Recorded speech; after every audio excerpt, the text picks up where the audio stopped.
is life. Arti kehidupan. Di dalam 2 Timotius pasal 4 ayat 6 sampai ayat yang ke-8.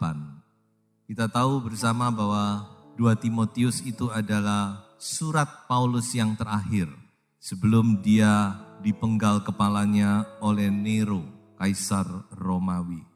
Jadi ini adalah kata-kata terakhir dari Rasul Paulus yang ditujukan kepada Timotius. Mari kita baca beberapa ayat ini. Mengenai diriku, darahku sudah mulai dicurahkan sebagai persembahan, dan saat kematianku sudah dekat. Aku telah mengakhiri pertandingan yang baik. Aku telah mencapai garis akhir, dan aku telah memelihara iman. Sekarang telah tersedia bagiku mahkota kebenaran yang akan dikaruniakan kepadaku oleh Tuhan, hakim yang adil pada harinya, tetapi bukan hanya kepadaku, melainkan juga kepada semua orang yang merindukan kedatangannya. Kalau Tuhan Yesus belum datang, maka ada satu saat kita juga akan sampai kepada titik ini. Saat kematianku sudah dekat, kata Rasul Paulus.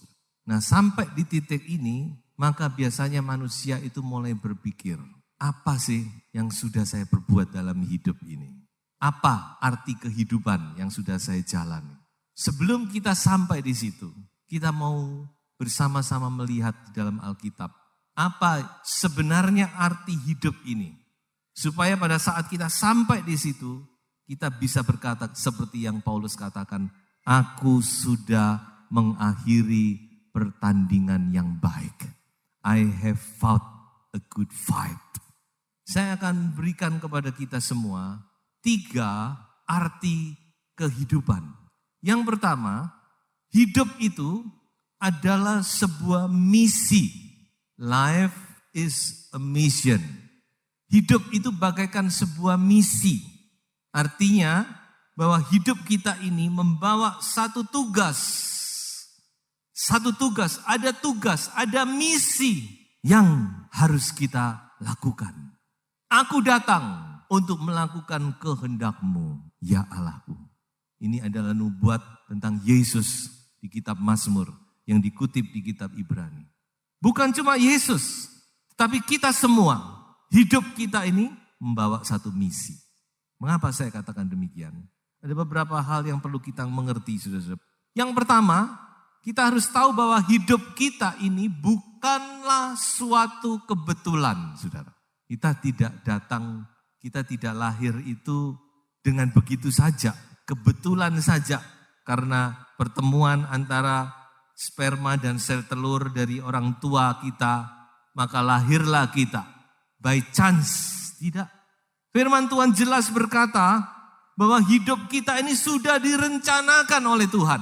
Bahkan Efesus berkata sebelum dunia dijadikan, Dia sudah memilih kita di dalam Kristus. Hidup ini saudara-saudara bukan satu kebetulan, tiba-tiba kita muncul. Tidak, manusia itu kalau saudara belajar tentang pembentukan manusia, wah saudara bisa terperangah betapa luar biasa Tuhan itu. Betul yang dikatakan oleh Mazmur, di dalam rahim ibuku, selagi aku masih berupa embrio, ini embrio ini, belum berupa bayi, engkau sudah melihat aku, engkau membentuk aku, engkau menenun aku, bahkan hari-hari hidupku, sebelum aku jalani itu sudah tertulis di dalam kitab-Mu. Semua kita alami, kita dibentuk, Tuhan membentuk kita di dalam rahim ibu kita. Jadi kita ini jadi benar-benar oleh karya, masterpiece, karyanya, tangan Tuhan yang berkuasa. Dan terlebih, saudara dan saya kita bisa menjadi anak-anak Tuhan. Ingat, Yesus berkata, bukan kamu yang memilih aku, tetapi aku yang memilih kamu. Haleluya. Kita dipilih, saudara-saudara. Bukan kita yang memilih Tuhan. Jadi kalau begitu, saudara-saudara, kalau hidup ini begitu luar biasa, adalah satu karya yang luar biasa, tentu itu bukan satu kebetulan. Tuhan membentuk kita, saudara dan saya di dunia ini, bahkan memanggil kita menjadi anak-anak Tuhan. Tuhan punya misi, Tuhan punya rencana. Namun saudara-saudara, kita harus mengerti bahwa untuk mencapai misi itu diperlukan sebuah perjuangan. Nah ini saudara. Jadi misi itu sudah Tuhan beri, tugas itu ada di depan, tapi untuk mencapai, untuk menyelesaikan, untuk melaksanakan itu saudara-saudara, kita harus berjuang di dalam kehidupan ini. Saudara. Perlu perjuangan hidup ini. Nah bisa saudara, hidup tidak berjuang itu tidak ada ceritanya.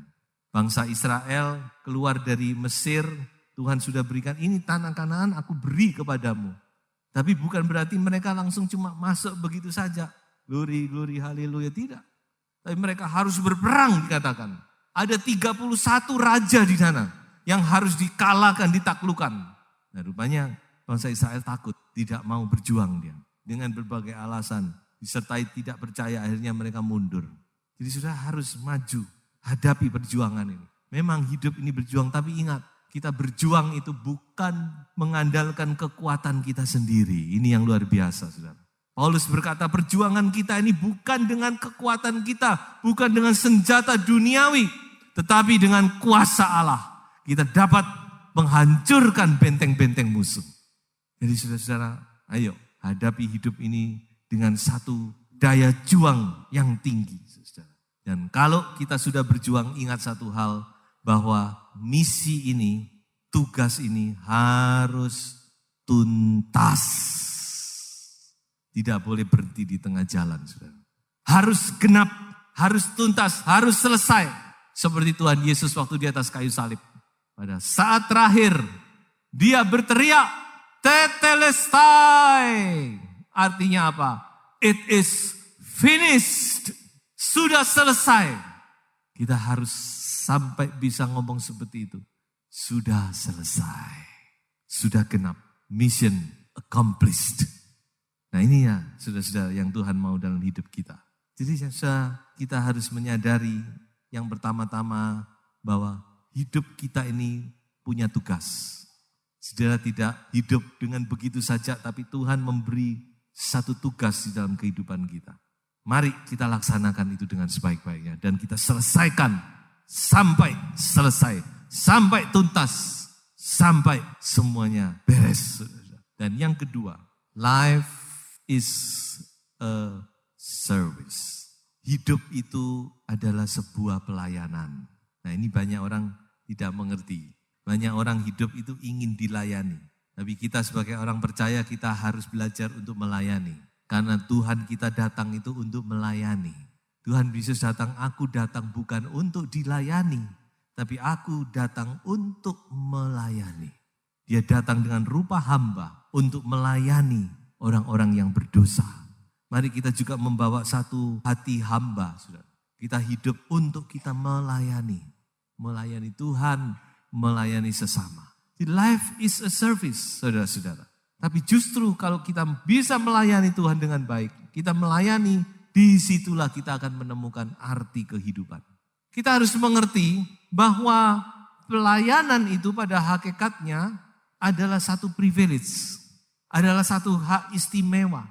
Kalau kita bisa melayani Tuhan, itu satu privilege yang Tuhan berikan.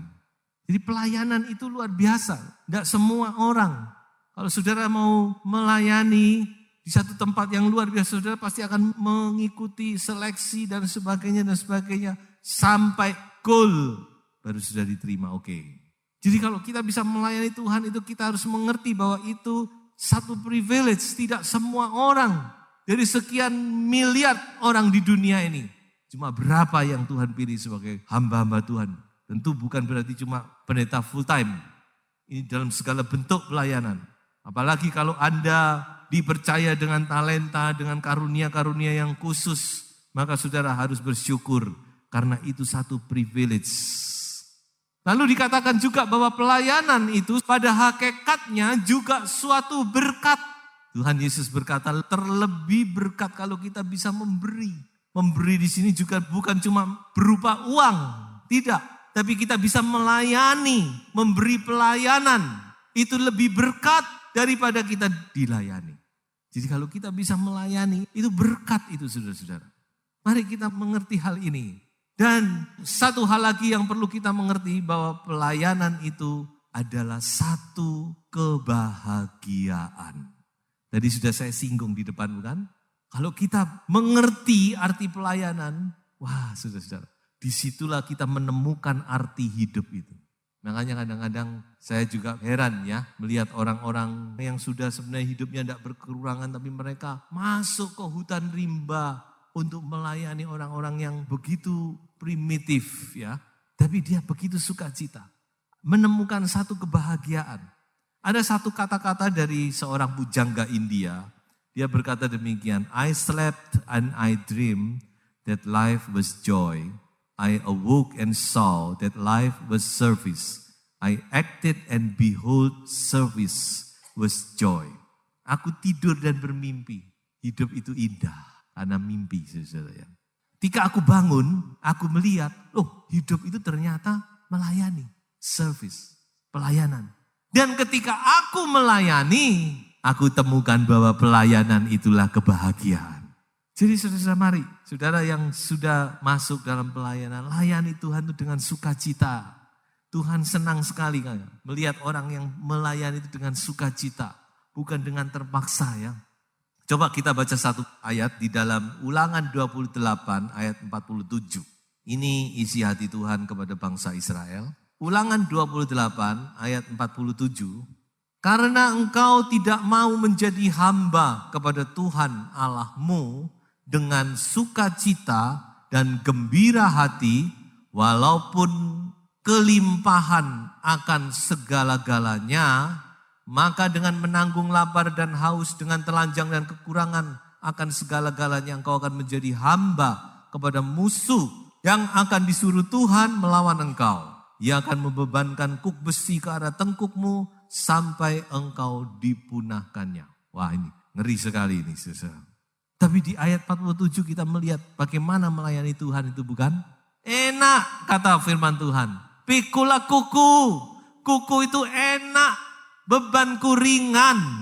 Makanya Tuhan bilang, kalau engkau tidak mau melayani dengan sukacita, nah Tuhan ingin kita melayani itu dengan sukacita, dengan satu kebahagiaan, dengan gembira, joyful heart. Ayo pelayan-pelayan, layani Tuhan dengan sukacita ya. Waduh saudara, kalau saya melihat apalagi sudah hari Minggu, anak Tuhan itu bisa ibadah ya. Waduh, betapa indah bukan kehidupan jadi anak Tuhan nih saudara. Kita menyembah Tuhan, kita bahkan bisa melayani, menyenangkan hati Tuhan, menjadi berkat bagi sama. Wah luar biasa saudara ya. Sebab itu mari kita mau melayani Tuhan dengan sukacita. Karena hidup adalah sebuah pelayanan. Life is a service. Dan yang ketiga, saudara-saudara, life is an investment. Hidup adalah sebuah investasi. Hidup itu investasi. Sadar atau tidak sadar, hidup ini kita ini sedang menginvest sesuatu. Investasi itu tidak selalu berupa uang, saudara. Waktu kita, tenaga kita, umur kita invest dalam hidup ini, dalam satu hal. Tentu yang namanya investasi, kalau kita lihat dalam perekonomian, investasi itu bisa menguntungkan ya, dan itu yang diharapkan oleh banyak orang. Tapi kadang-kadang investasi itu bisa rugi kalau keliru, kalau salah, keliru investasi ya. Hidup itu juga demikian, kalau kita salah menginvest hidup kita, pada akhirnya ya kita rugi. Dan firman Tuhan menulis, saya tidak ke sana. Tapi yang ingin saya katakan di sini, kita sedang menginvest sesuatu saudara. Teristimewa adalah umur kita invest. Tiba-tiba sudah lebih dari setengah umur. Betul? Tidak terasa. Invest, kita menginvest. Dan tentu saudara-saudara, kita berharap satu saat kita menikmati. Bukan? Hidup kita ini sedang menginvest. Nah, investasi ini saudara-saudara tentu ada yang kita nikmati di bumi pada umumnya. Tapi jangan lupa ada investasi yang akan kita nikmati di sorga. Di kekekalan. Jadi bicara investasi bukan cuma kita terima di bumi. Tidak. Tapi ada investasi yang kita bisa nikmati di kekekalan. Nah ini yang paling berharga bukan? Kalau di bumi cuma sementara. Tapi yang di kekekalan itulah sampai selama-lamanya. Nah, perhatikan yang bisa kita nikmati di kekekalan. Satu kali Petrus bertanya kepada Tuhan Yesus. Ini mungkin pertanyaan dari kita semua, apalagi bagi saudara yang sudah melayani Tuhan. Tuhan, kami sudah meninggalkan segala sesuatu dan mengikut Engkau. Apakah yang akan kami peroleh? Pertanyaan Petrus. Pertanyaan kita juga bukan? Apalagi hamba-hamba Tuhan. Saya sudah menginvest segenap hidup saya, umur saya. Lalu saya dapat apa? Saudara yang melayani saya sudah membuang waktu saya melayani Tuhan. Bahkan mungkin bukan cuma waktu, keuangan saya, tenaga dan sebagainya. Apa yang saya dapat dari Tuhan? Nah, ini pertanyaan Petrus. Tidak apa-apa, Tuhan tidak marah. Tuhan tidak marah, saudara. Padahal kalau dipikir kok berani tanya gitu sama Tuhan Yesus. Tapi Tuhan tidak marah ya. Coba saudara kalian buka Alkitab Matius 19, kita buka sebentar. Karena di depannya itu ada cerita yang sehubungan dengan ini. Cerita tentang anak muda yang kaya, tapi Tuhan tantang dan dia mundur. Wah, terlalu berat ikut Tuhan, tidak bisa saya. Lalu muncullah pertanyaan ini. Karena Petrus juga mulai berpikir, loh. Orang kaya gini yang sudah begitu saleh, masih tidak berlayak mengikut Tuhan. Lalu kita dapat apa ini? Makanya terus dia dengan tanda yang agak khawatir nih. Tuhan, lah kami ini sudah ninggalkan sesuatu, kami dapat apa nantinya? Lalu apa jawab Tuhan Yesus? Kita lompat saja. Ayat yang ke-29. Tuhan Yesus berkata demikian. Dan setiap orang yang karena namaku meninggalkan rumahnya, saudaranya laki-laki atau saudaranya perempuan, bapak atau ibunya, anak-anak atau ladangnya, perhatikan, akan menerima kembali berapa? 100 kali lipat. Haleluya. Dan akan memperoleh hidup yang kekal. Amin. Haleluya. Jadi di dunia dapat, di sorga juga dapat, saudara-saudara. Luar biasa bukan? Dalam Tuhan itu kita menginvest sesuatu itu, saudara, bukan pok-pokan, tapi benar-benar akan mendapat limpah. Dibalas 100 kali lipat sama Tuhan. Tuhan tidak pernah berutang. Dan terutama bukan cuma itu. Tuhan berjanji di sorga kamu mendapat hidup yang kekal. Tapi belum sampai di sini ya. Karena masih ada ayat 30. Nah ini tidak boleh dilupakan. Coba perhatikan saudara. Karena 30 ini imbangannya. Nah ini saudara. Tetapi Tuhan Yesus berkata, banyak orang yang terdahulu akan menjadi yang terakhir. Dan yang terakhir akan menjadi yang terdahulu. Nah ini peringatan. Tuhan Yesus memberi peringatan ini. Betul, kamu akan begini-begini, tapi ingat, nanti akan ada banyak orang yang tadinya di depan akan menjadi terkemudian. Yang tadinya di belakang akan menjadi yang di depan. Nah tentu kita bertanya, bukan karena apa Tuhan? Nah ini satu khotbah lagi, saudara. Tapi saya mau katakan bagaimana supaya tidak demikian. Nah, sudah saya singkatkan saja. Bagaimana supaya kita yang sudah di depan tetap di depan? Maka saya akan pinjam istilah marketing bank, tingkatkan investasimu. Jadi kita yang sudah invest ini, ayo jangan undur, jangan ditarik lagi. Kalau bisa malah ditingkatkan, supaya investasi kita ini terus, supaya kita tetap ada di depan. Bukan yang dikatakan Tuhan Yesus menjadi yang terkemudian. Sebelum saya tutup khotbah ini, saya akan kembali kepada Rasul Paulus. Bagaimana kita melihat kehidupan Rasul Paulus? Tadinya dia salah menginvest hidupnya. Tapi dia mikir benar. Dia salah menginvest hidupnya. Dia pikir itulah caranya yang paling tepat. Dia menginvest kehidupannya. Mengejar sesuatu dalam hidupnya. Sebagai anggota mahkamah agama yang relatif masih sangat muda. Paulus mempunyai prestasi yang luar biasa. Dan dia selalu ingin menjadi yang nomor 1. Itu dia ngomong sendiri. Aku pengen jadi nomor 1. Makanya dia jadi pelopor, menganiaya gereja dia pelopornya. Dia mengejar, dia investkan hidupnya di situ. Tapi di tengah jalan ke Damsyik Tuhan puter, dia baru sadar aku keliru. Jadi selama ini apa yang aku pikir benar ternyata keliru. Berubah, bertobat, pikirannya berubah. Tuhan, ternyata engkau ini hidup, Tuhan Yesus. Yang aku kejar-kejar, aku siksa-siksa, ternyata Yesus itu hidup. Dan saat itu dia berubah 180 derajat. Arah investasinya berubah. Drastis memang. Berangkat dari Yerusalem sebagai penganiaya jemaat nomor 1. Sampai di Damsyik menjadi pembela kekristenan nomor 1. Tuhan kalau mau beracara bukan? Bagi Tuhan tidak terlalu sulit untuk mengubah seseorang. Paulus diubah hidupnya. Dan sejak itu dia benar-benar saudara-saudara menginvestkan hidupnya sepenuhnya kepada Tuhan. Sehingga sampai kepada ayat tadi Paulus berkata, aku sudah mengakhiri pertandingan yang baik. Aku sudah mencapai garis finish. Dan sekarang tersedia bagiku mahkota kebenaran. Yang disediakan Tuhan, hakim yang adil pada harinya. Tapi bukan cuma kepadaku, tapi kepada semua orang yang menantikan kedatangannya.